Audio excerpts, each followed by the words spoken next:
mismo. Pero miren lo que le pregunto a ti, Golden. ¿Dónde estabas cuando te pidieron que hicieras el reportaje en contra mía? El que ha recibido 2 veces el Pulitzer del periodismo, ¿por qué no me va a contestar? ¿Por qué se queda callado? ¿Cuánto tiempo te llevó escribir? ¿Cuánto te pagan? Si eres periodista de base, es decir, si estás contratado por un medio o te pagan por reportaje, por encargo.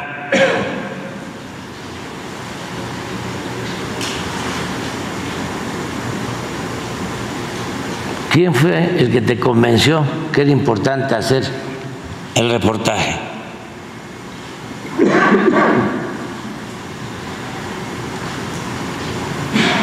¿De dónde obtuviste la información?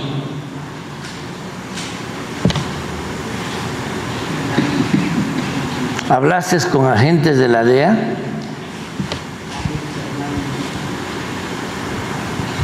¿De qué nivel? Porque hay agentes, hay, como diría un amigo, nivelitos.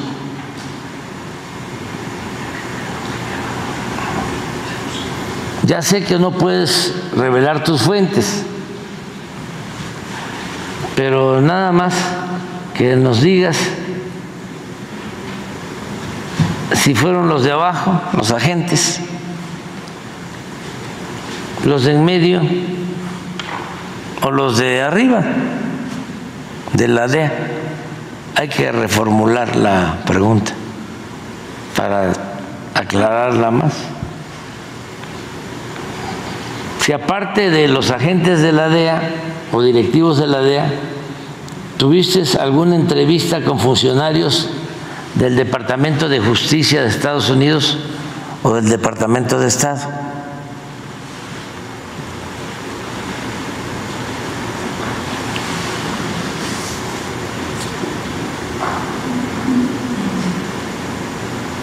Aquí en México, ¿a quién consultaste?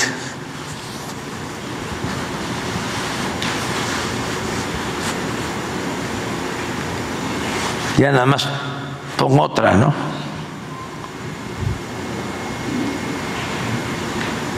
Si tienes pruebas de que el presidente de México está vinculado al narcotráfico.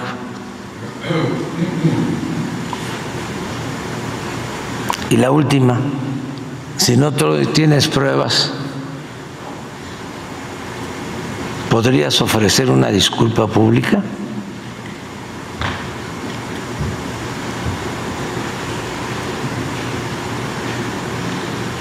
Ya, ahí.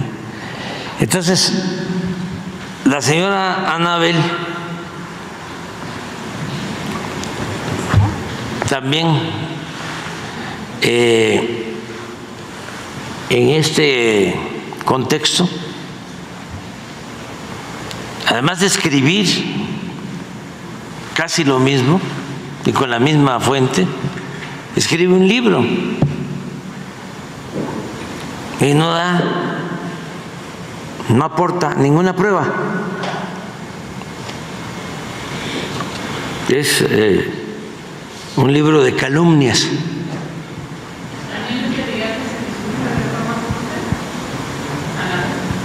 Sí, pero va a ser muy difícil. Pero de todas maneras,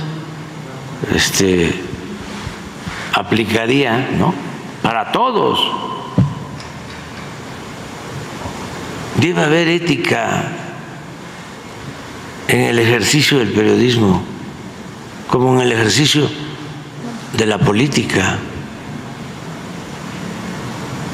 no se puede estar difamando, mintiendo. Ya basta de estar con el estribillo de fuentes anónimas o es información que no puedo revelar por protección a quien me otorgó los datos. En el libro sobre Ayotzinapa, lo mismo, Anabel. Dice, palabras más, palabras menos, que los jóvenes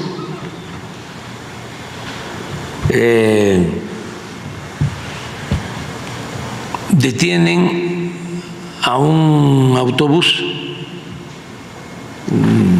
de los que estaban obteniendo para trasladarse, preparando una movilización hacia el 2 de octubre. Venían para acá. Acuérdense que eso fue el 26 de septiembre en la noche y tenían como propósito reunir 20 camiones. Y por eso fueron a Iguala a obtener los camiones. Pero que en uno de esos autobuses había droga, heroína, que iban a llevar a Estados Unidos, que trasladaban heroína desde Iguala. Esto, Anabel, a Chicago, de Estados Unidos, y pone información de la DEA. Y que dice ella que su informante le comenta que el capo de capos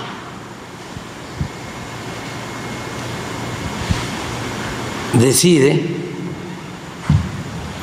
escarmentar a los jóvenes y él ordena al ejército que se haga cargo de los jóvenes y que su informante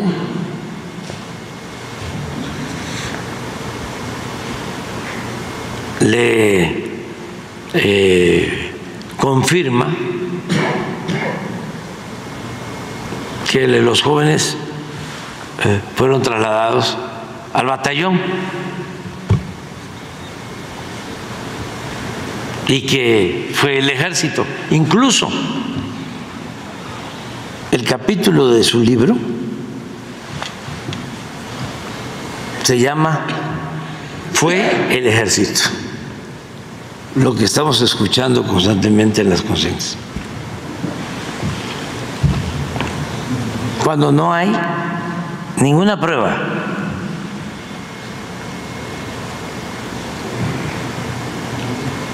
Y ella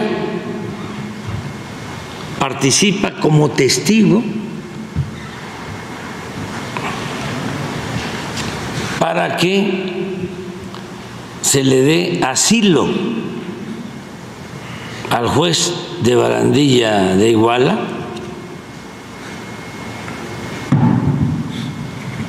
que asegura que los jóvenes nunca estuvieron en los separos de ese juzgado. Y el gobierno de Estados Unidos, llámese Departamento de Justicia, DEA o como se le llame, le otorgan el asilo al juez de Barandilla. a ver si encuentras, y se avientan un juicio de valor para justificar el por qué lo asilaban. Estoy hablando del proceso. A ver si encuentras para leerlo textualmente.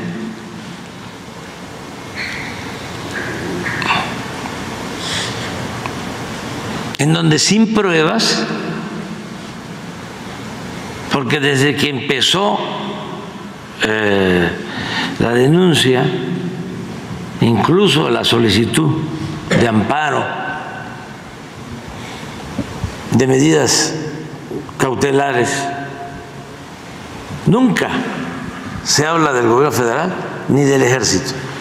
Se habla de autoridades locales, policías municipales y de una banda, creo, Guerreros Unidos.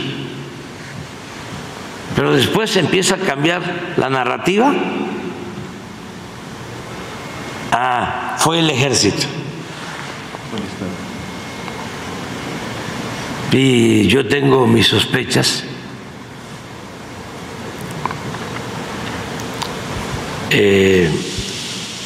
porque en ese entonces había la intención desde Estados Unidos, en particular de la DEA, de vengarse del ejército.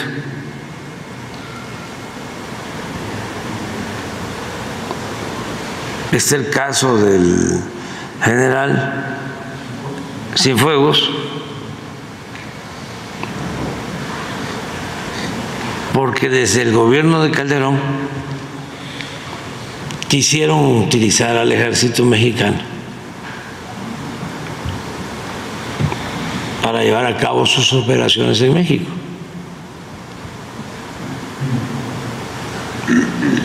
En el gobierno de Calderón operaban desde la embajada de Estados Unidos. El gobierno de Calderón formaron a elementos de la Marina. Eso lo permitió Calderón.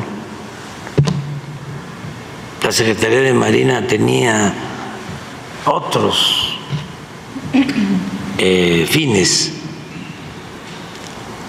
y como no podían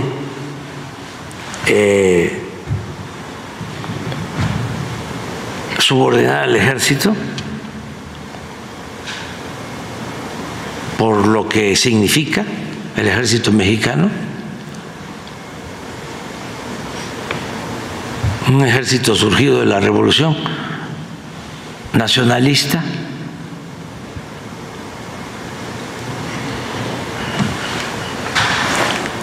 Calderón les da la oportunidad y se llevan a marinos a formarlos en el Comando Norte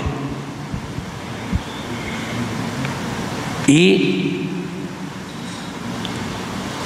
constituyen, crean un cuerpo de élite militarizado con todo el equipo más sofisticado y lo subordinan. Hay un testimonio de un embajador de Estados Unidos en México en donde habla de que ellos daban las órdenes a la Marina. Cuando fue el enfrentamiento y ajusticiamiento o asesinato de los Beltrán Leiva,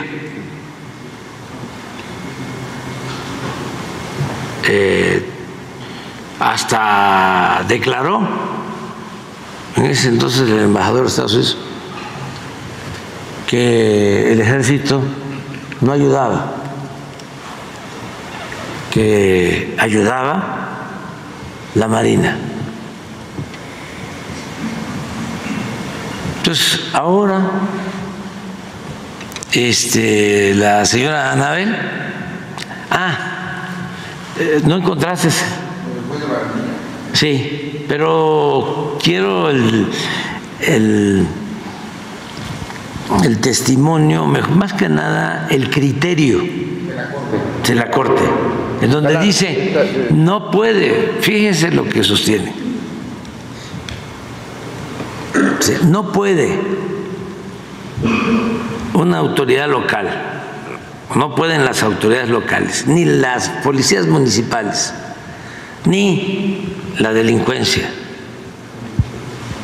que operaba en la región, llevar a cabo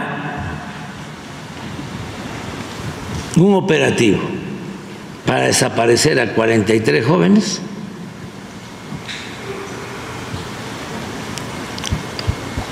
porque no tendría capacidad de hacerlo. Esto, pero así lo afirman, solo pudo realizarlo el gobierno federal y la Policía Federal, sin pruebas, y le otorgan el asilo, siendo testigo la señora Anabel.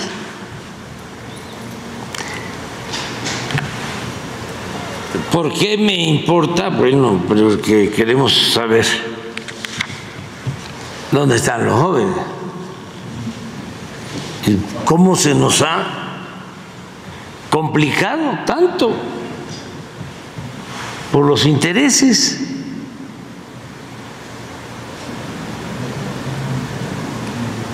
Y si no hubiese yo padecido a la señora Anabel en carne propia, si fuese cualquier otra periodista o cualquier periodista, yo diría, pues a lo mejor lo de Iguala tiene algún sustento, pero después de lo que me hizo a mí, que inventa que voy a una gira a La Laguna y que un famoso delincuente Villarreal se reúne conmigo en un hotel y en una habitación, dice, por cierto, no muy grande, nos saludamos y me entrega una maleta llena de dinero y yo le entrego esa maleta a quien era mi ayudante, el general Audomaro Martínez, que es ahora el de inteligencia. ¿Cuándo?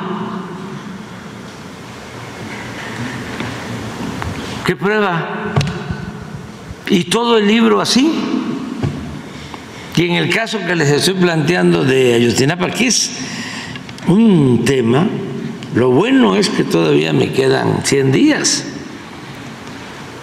¿Por qué vamos a seguir hablando de esto?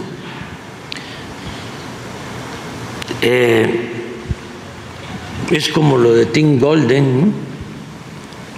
O sea, ni modo que me voy a quedar callado. Presidente, o sea, permíteme. Entonces, cuando dice, ¿no? Tengo una fuente que es la que me da toda esta información. Y que luego el capo de capos, que se enoja y dice, no, si no era para que los mataran y los desaparecieran, era nada más un escarmiento, que estaba enojadísimo.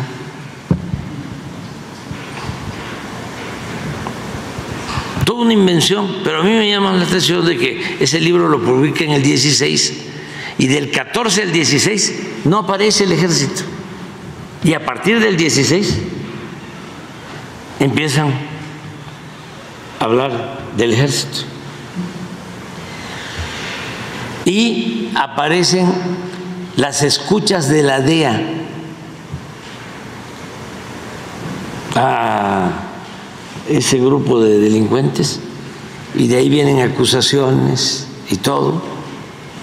¿Y saben quién era el de, cómo se llama este organismo de la OEA?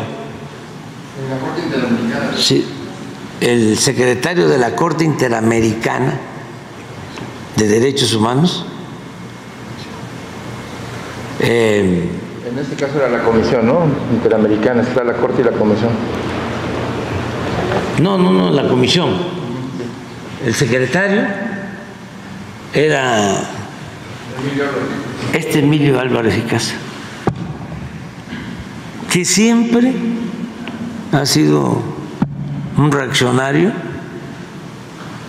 y obviamente contrario a nosotros. Y él pues fue el creador de todo este grupo que participó. Y como hablas de la ONU, también quiero aprovechar para decir de que ese señor de la ONU también trae diferencias con nosotros constantemente, porque todos estos organismos no actúan con integridad, con rectitud, son parte de los mismos esquemas, de las estructuras de dominación al servicio de intereses.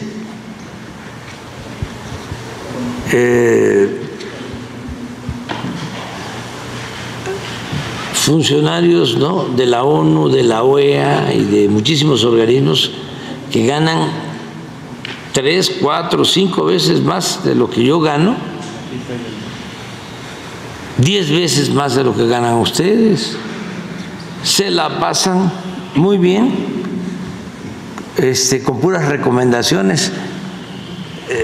Otra cuestión que surgió durante el periodo neoliberal, que brotaron como hongos después de la lluvia, fueron las llamadas organizaciones no gubernamentales, que vivían y todavía se mantienen del dinero que envían del extranjero y que tienen un propósito, servir a sus matrices, a sus centros de dominación. Entonces, es importante debatir sobre todo esto. En este tiempo, una organización que era muy buena, la de Agustín Pro, la echaron a perder por completo por esta influencia conservadora de Álvarez y Casa y demás. Una organización jesuita, los jesuitas de antes los conocí, muy humanos, austeros, como franciscanos también, padre Carlitos,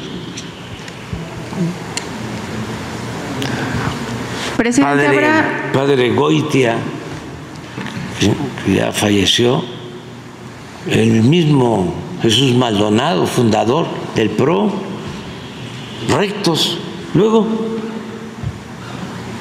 los nuevos, no, si vamos a ir sacando cosas. Ellos firmaron con Peña Nieto, y eso no lo saben los padres de Ayotzinapa, que el presidente del PRO firmó con Gobernación, el acuerdo para la búsqueda de los jóvenes. Me esperas un momentito, tenemos tiempo.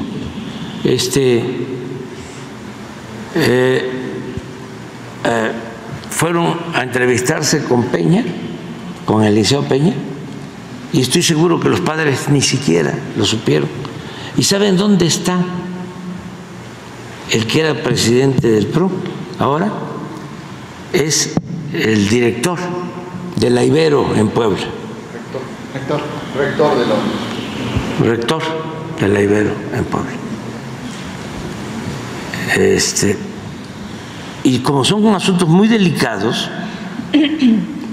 porque ellos promovieron amparos en contra de los detenidos bajo el supuesto de que habían padecido de tortura, y ellos hicieron la denuncia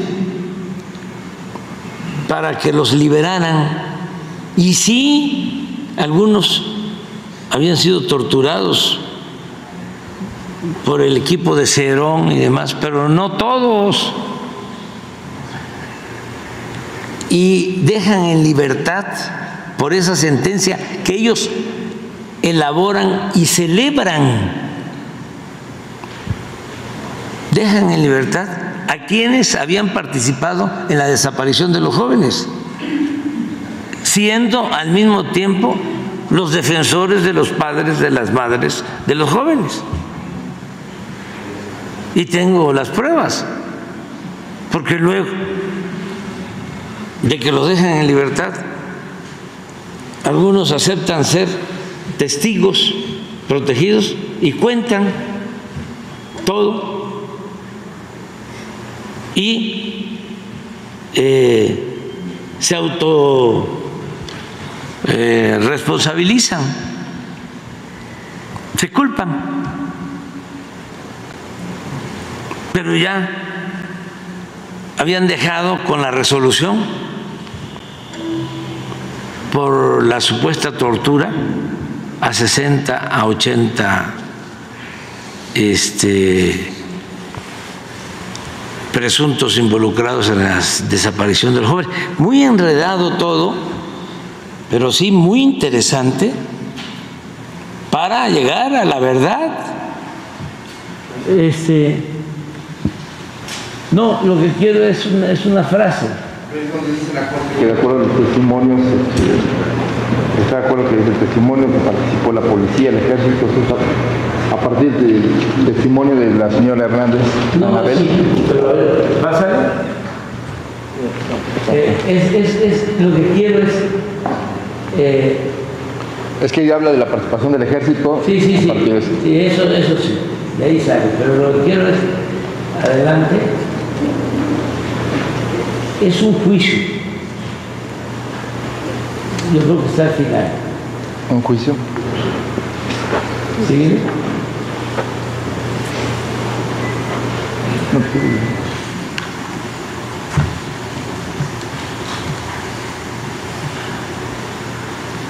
Síguele. No, ya esto es cuando le dan la sentencia, en donde le dan Departamento de Justicia. del Departamento de Justicia de Estados Unidos, cuando le dan el asilo al juez de Barandilla, que estaba de guardia el día de los sucesos en Iguala. Sí. Síguele. Y es del 7 de enero de 2020 esta sentencia. Sí, el 20. ¿Cuánto tardaron? ¿Cuánto tardaron en otorgar el asilo? ¿Y por qué en enero del 20? Ya estando nosotros. Síguele. Síguele. Yo creo que está en las conclusiones. No le suba mucho. Ahí, síguele. Sí, es que va ahí la poco a poco. señora Hernández a conclusión. Síguele en conclusiones más abajo. Es que ahí se acaban las conclusiones. Pero, pues ponemos desde el principio. A ver, Ponemos desde el principio. pon, si repite, autoridades federales. Ponlo desde el principio. No le hace que nos lleve tiempo, ¿eh?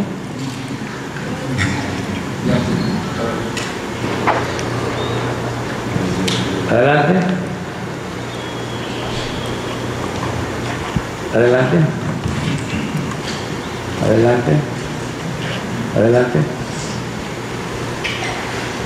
¿Qué dice ahí? Resumen de la reclamación del demandado.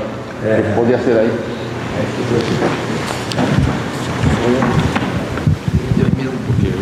Síguele.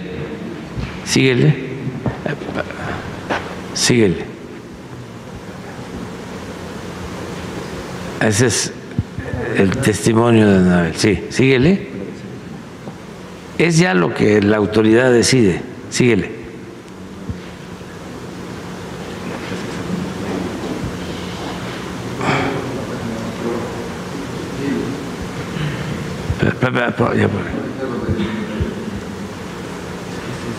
Yo creo que por aquí viene ese.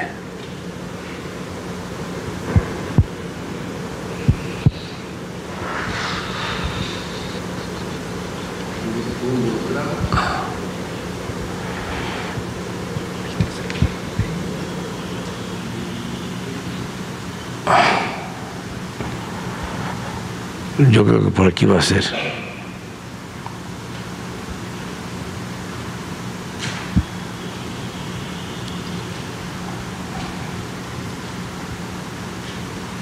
Síguele.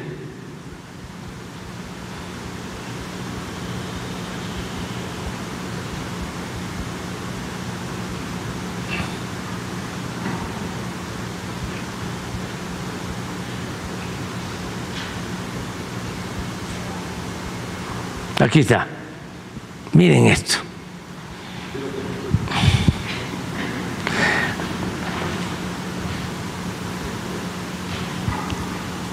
La Corte también está de acuerdo con el testimonio creíble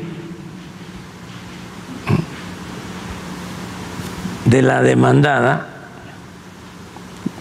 es demandado, y de la señora Hernández, Anabel, de que el Ejército Mexicano y la Policía Federal Mexicana participaron y estuvieron presentes durante los ataques y la desaparición de los estudiantes. Pero miren esto, resulta inverosímil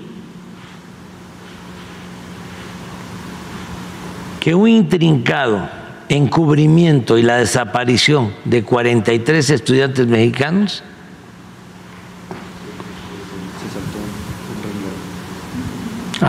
resulta inverosímil que un departamento de policía municipal, no era uno, eran como 5 policías municipales de toda la región, controlados todos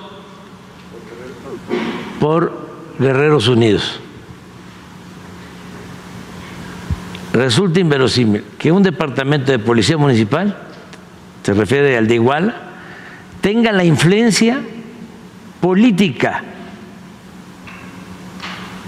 Ellos ponían a los presidentes municipales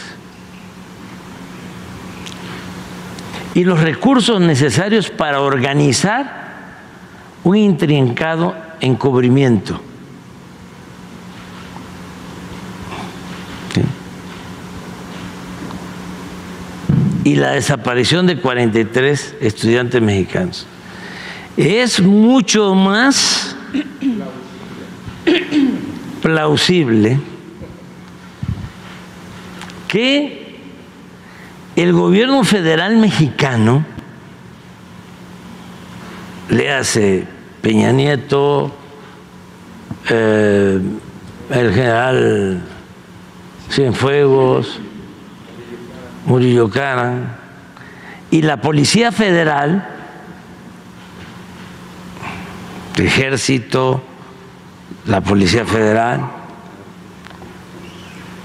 fueran responsables de este horrible incidente. Eso no está probado. Entonces, estamos haciendo la investigación.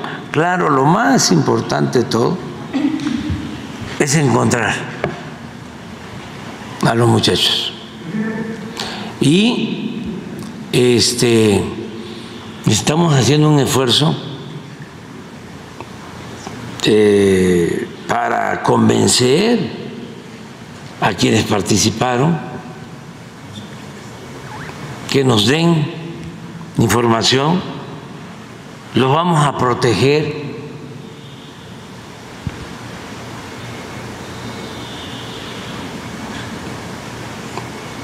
También aprovecho porque no tenemos por qué ocultar nada, nada. Por eso es que reformamos la ley de amnistía,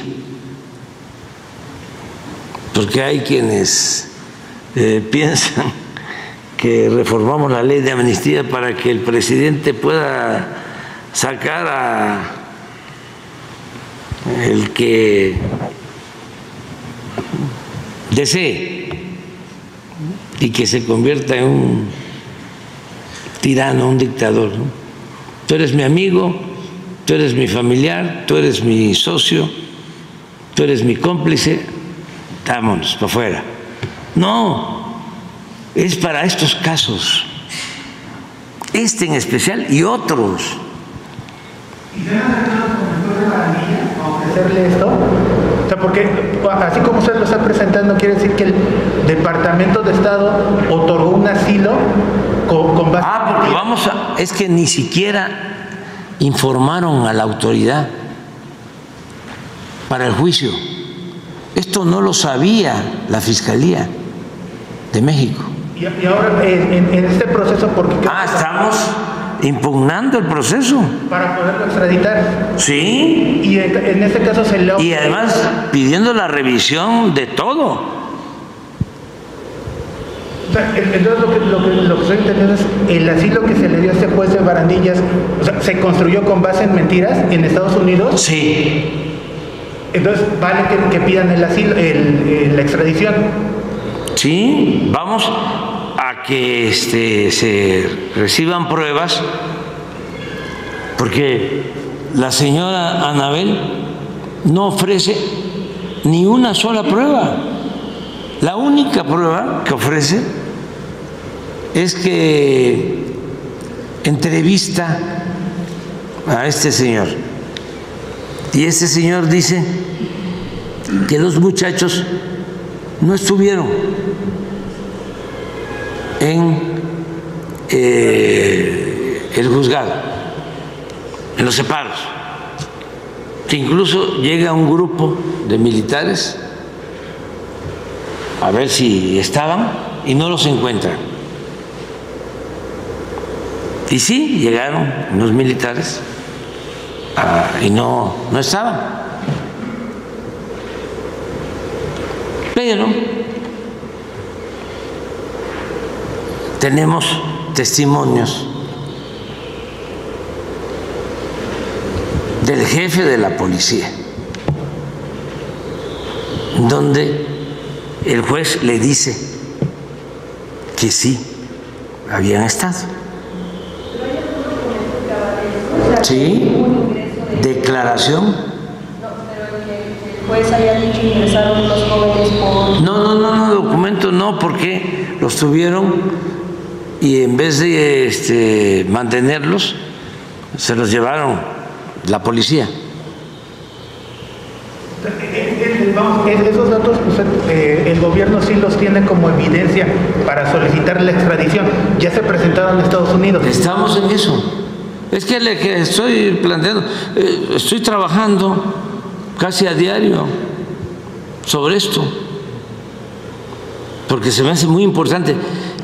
Primero, repito, ¿no?, para saber dónde están los jóvenes. Estamos apresurándonos, porque ya los abogados y los defensores de derechos humanos vinieron aquí y ya lo que me están planteando es, ya, a ver, usted ya no cumplió. Ya lo que queremos es que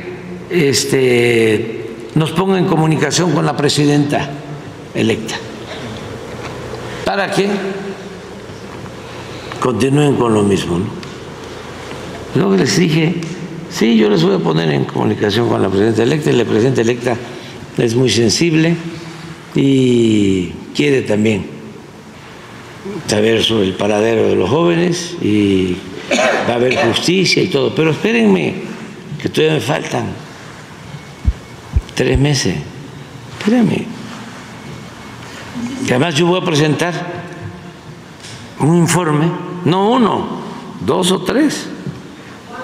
Antes de irme, uno se los voy a entregar el día 3 de julio a los padres, a uno por uno de los padres, aquí, porque no quiero entregar los documentos nada más a los representantes, porque esos están ya con una postura. Y quiero que se conozca todo completo. ¿Podremos tener acceso? Entonces, y esto, revisarlo. Porque cuando llevaron a cabo este juicio, pues debieron pedir información, porque ese señor ya tenía orden de aprehensión y ya había ficha roja de Interpol y no consultaron a la Fiscalía de México, y cuando la Fiscalía de México pedía información,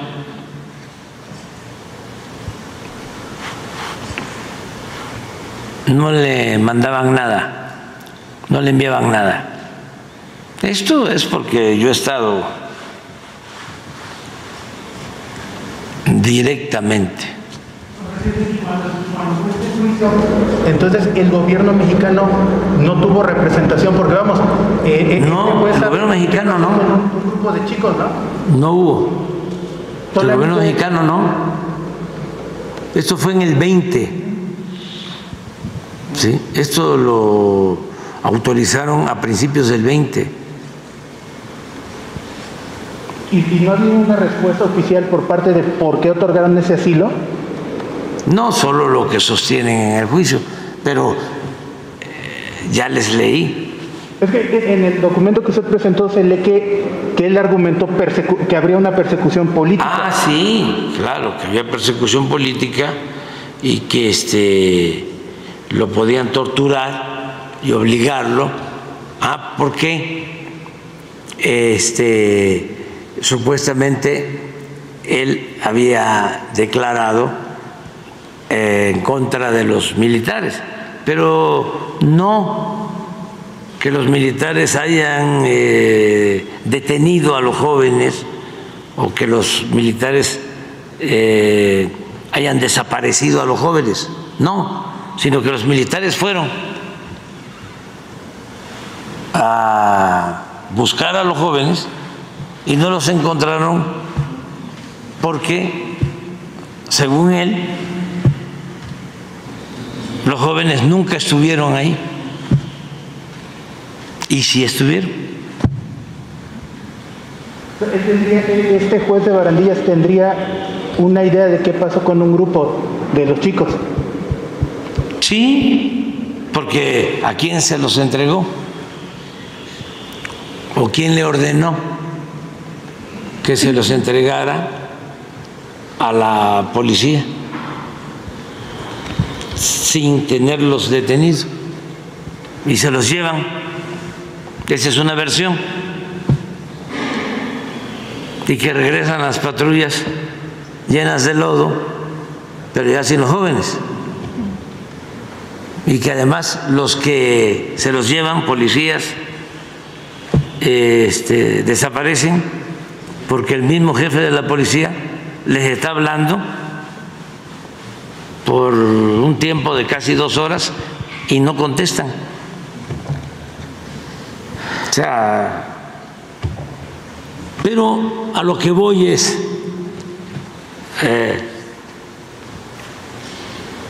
fueron las autoridades locales y la delincuencia que operaba en ese entonces en Iguala y en toda la región, o fue el gobierno federal y el ejército. Así han llevado las cosas. Entonces, últimamente, a partir de un tiempo, fue el Estado. Eso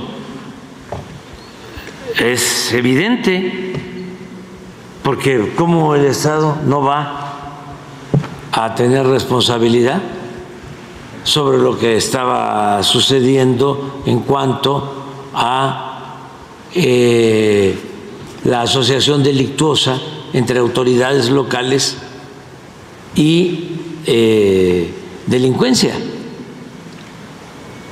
Y también pudo haber de parte del ejército, o para ser más precisos, de parte de los soldados, omisión,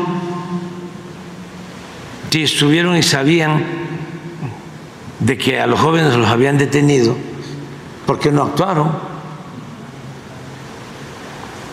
¿Sí? Todo eso.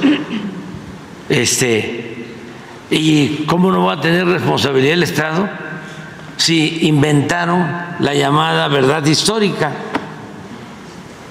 de que agarraron a los jóvenes y los llevaron a un basurero y los quemaron y luego tiraron sus restos al río? Que eso está demostrado que fue falso. Claro que hay una responsabilidad del Estado, pero pasar a que fue el Estado y fue el ejército y no existió la responsabilidad, porque como dice el el Departamento de Justicia, no tienen las autoridades locales ni las policías municipales capacidad para llevar a cabo un crimen de esta magnitud. Ya esa es otra cosa. Ya es otra cosa. Vienen luego las escuchas que hacía la DEA,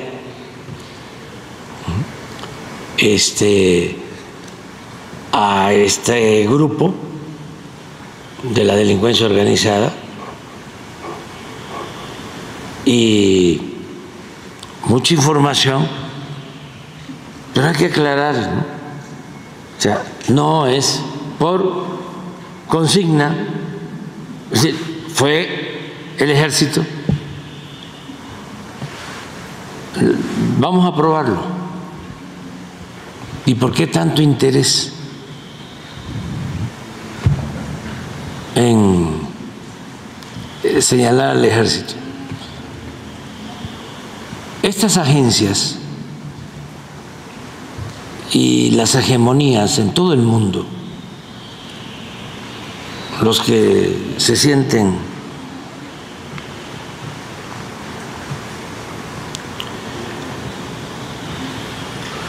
los dueños, ¿no?, de los países y no respetan soberanías, cuando hay una autoridad o una institución fuerte en un país, siempre buscan mantenerlos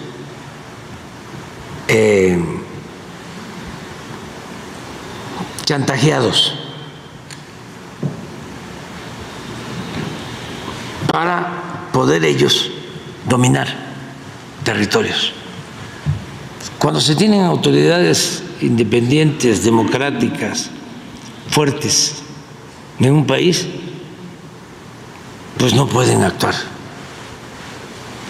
con absoluta libertad. Igual pasa con las Fuerzas Armadas. Las hegemonías dominan en ejércitos.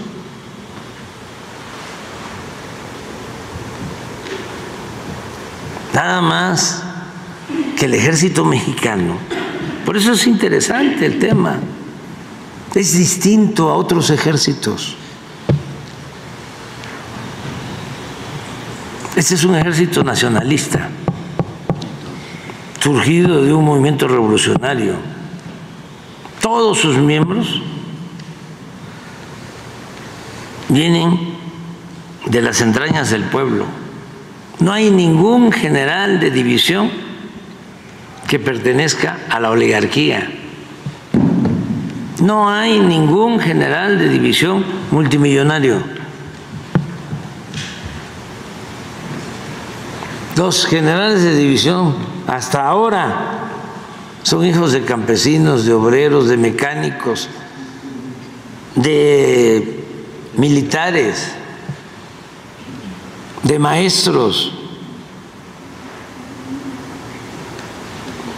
Pero si nos quedamos con la idea de que fueron los que intervinieron en el 68 y la guerra sucia, sí,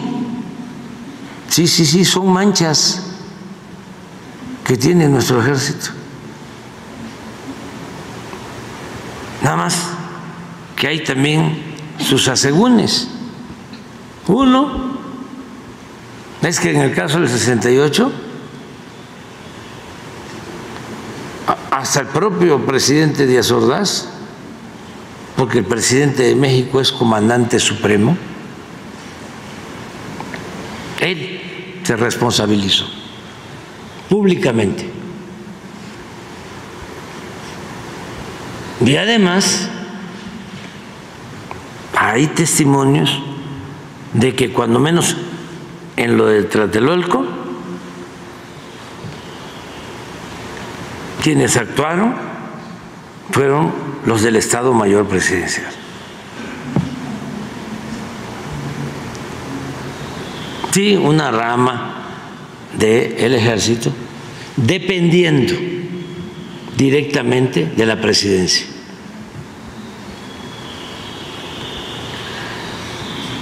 De eso se quejaba y esa confesión le hizo el general García Barragán, llorando al general Lázaro Cárdenas,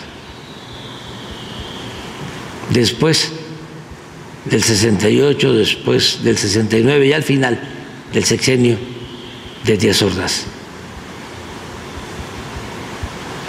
Porque García Barragán era el secretario de la Defensa, como le confesó también que el Estado Mayor había tenido que ver con lo del asesinato de Carlos Madrazo, que no fue un accidente, lo del avión. Y lo otro,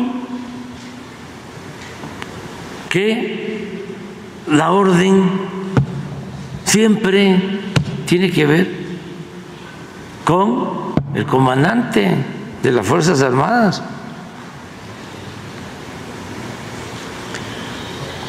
Y otra cosa además, y eso lo hemos planteado y yo tengo que agradecerle tanto al secretario de Marina como al secretario de Defensa, de que no se permita a nadie que abuse de autoridad, que no se les otorgue impunidad. Porque no por el mal desempeño de soldados y de marinos se puede afectar una institución. que es fundamental. Las dos, Marina y Defensa. Y también hablo de que en un tiempo, por malos manejos y por órdenes del presidente, en este caso de Calderón, se entregó una parte de la Secretaría de Marina a el gobierno de Estados Unidos. Que eso nunca se debió haber hecho. Pero eso ya cambió, porque ahora el almirante secretario Ojeda es un hombre íntegro. Ahí empezaron mal las cosas desde que se rompió la tradición de respeto de la antigüedad y sobre todo de ascensos. Llegó un secretario, todo esto es para los jóvenes, ya. Llegó un secretario de Marina y en vez de poner a un almirante con experiencia, puso a su secretario particular. Claro, tampoco la culpa es del secretario, la culpa es del presidente. ¿Cómo? El que sale deja a su secretario particular. Y luego querían dejar al que estaba de oficial mayor.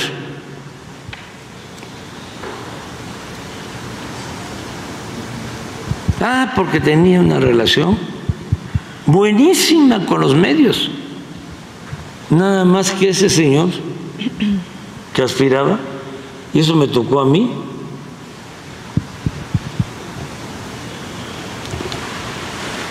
tenía tan buenas relaciones que se había puesto de acuerdo con Loret de Mola,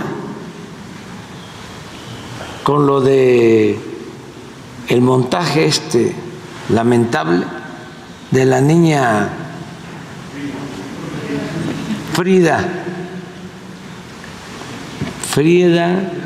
Sofía. Y estaban haciendo campaña.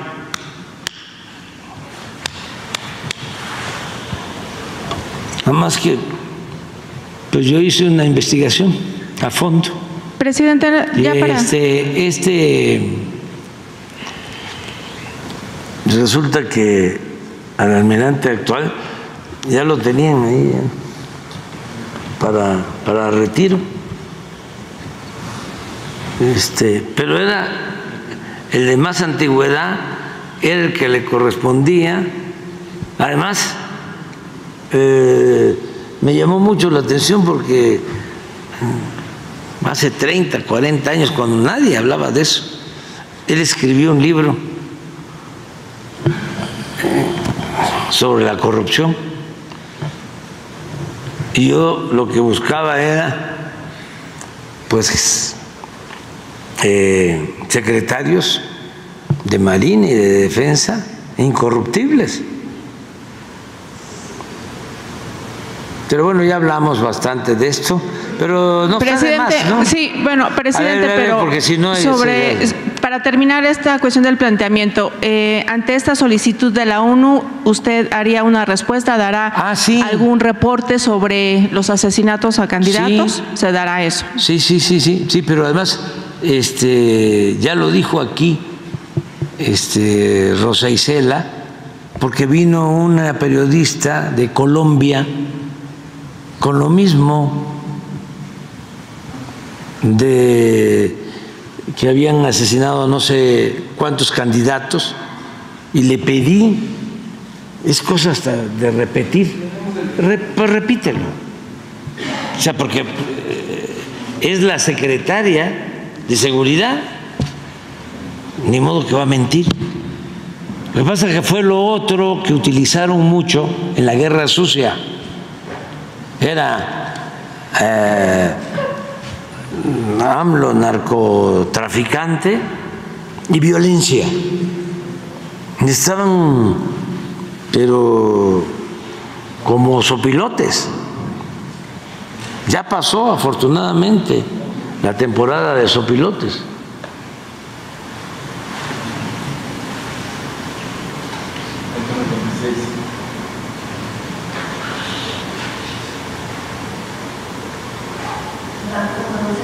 ¿26? Sí, pero hablamos de candidatos. Pero fueron precandidatos, algunos ya también. Ah, no, sí, que, es hasta que ganaron las elecciones. No están a lo mejor los que ganaron las elecciones. Así es. Como el caso, por ejemplo, de Yolanda, el que asesinaron lamentablemente en Copala. En Michoacán también. En Michoacán, sí. Pero le voy a pedir a Rosa Isela que incluso, a ver si trae el comparativo de candidatos asesinados en el 2006, en el 12, en el 18, en el 24.